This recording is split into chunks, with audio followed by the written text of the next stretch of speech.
So what's the secret to saying no at work without guilt or fallout? We're gonna tackle that in today's video. Hi, I'm Jennifer. I'm a coach and consultant for helping professionals master difficult conversations and lead with confidence under pressure. So let's be real. Saying no at work can feel like you're dodging a flying ball coming right at you, right? Awkward, risky, maybe even a little dangerous. So we've all been there. Your calendar is bursting at the seams, yet your boss or that one colleague who treats you like a personal assistant drops a quick favor on your desk. And usually it's at the end of the day, right? You know you should say no, but guilt, people pleasing, fear of being labeled as difficult, it's all real, right? But here's the truth. Always saying yes is a career limiting move, believe it or not. In fact, research published in the Journal of Consumer Research found that people who practice saying I don't instead of I can't are far more effective at resisting unwanted commitments because it sounds like a firm boundary, not an excuse. And if you think saying yes keeps you in favor, think again.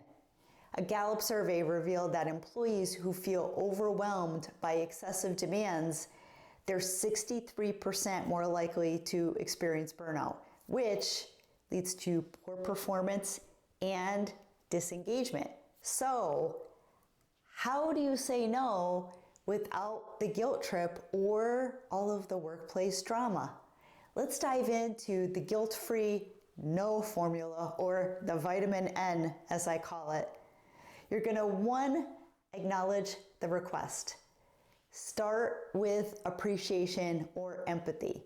Say something like, thanks for thinking of me for this. I appreciate your trust, right? So we're acknowledging that we're appreciative that we're thought of. Number two is state your capacity without over-explaining. I know so many times we try to get out of things and we just ramble, right? And it sounds like we're making some big excuse and we're trying to over-explain our situation, but it's really not necessary.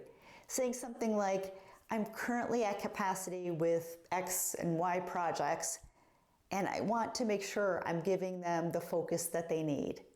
Bam, right? You're focusing on specific projects, and you're not making an excuse. You're telling them what you have on your plate.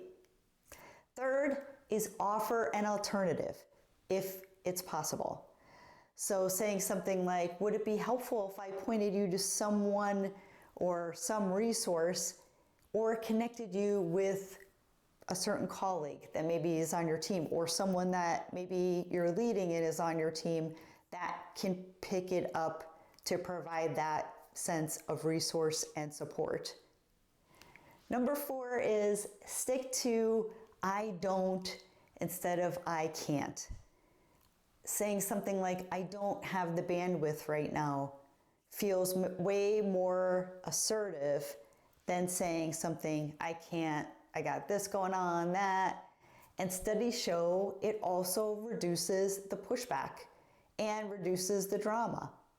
So let's also normalize no in your culture, especially if you're a leader. Leaders in teams that foster psychological safety make no a strategic tool, not a taboo. A Harvard Business Review article emphasizes that teams with high psychological safety, meaning that you can say no without all of these raising concerns and feeling that you're safe, your job's not on the line, you're not ticking someone off, they are more innovative and effective as a team. So speak up. I know that many of you, I'm the same way. I want to help everyone. I'm not a person that, is just strictly with what's going on with me, and I am a team player, so I like to help out if I can. But there's a lot of times that we're overwhelmed and overburdened with a lot of things that are really important, and taking on those additional tasks is just not something that is good for our health, our well-being, our mind, and also producing good quality work for those projects that we've already committed to. So let's just do a quick recap. Saying no, it protects your performance and your mental health. Use I don't language to set clear boundaries. Don't get into the I can't because it sounds like you're making an excuse. And offer alternatives when possible to stay solution oriented if you have some other members of the team that might be able to help. And no doesn't have to mean never. It means not right now. So go ahead, flex that no muscle, use the vitamin N, your future burnout free self will thank you for it. You need to get rid of the burnout and you need to be realistic with the workload and all of the things that you can get done in the day. So if you would like more scripts, more tools for boundary setting at work, let me know in the comments. I would love to provide those to you. And if you have any other ideas and topic ideas that you would like me to cover, let me know as well. So if you found this content valuable, if you found it helpful, please consider sharing, please consider subscribing, and we will see you all in the next video.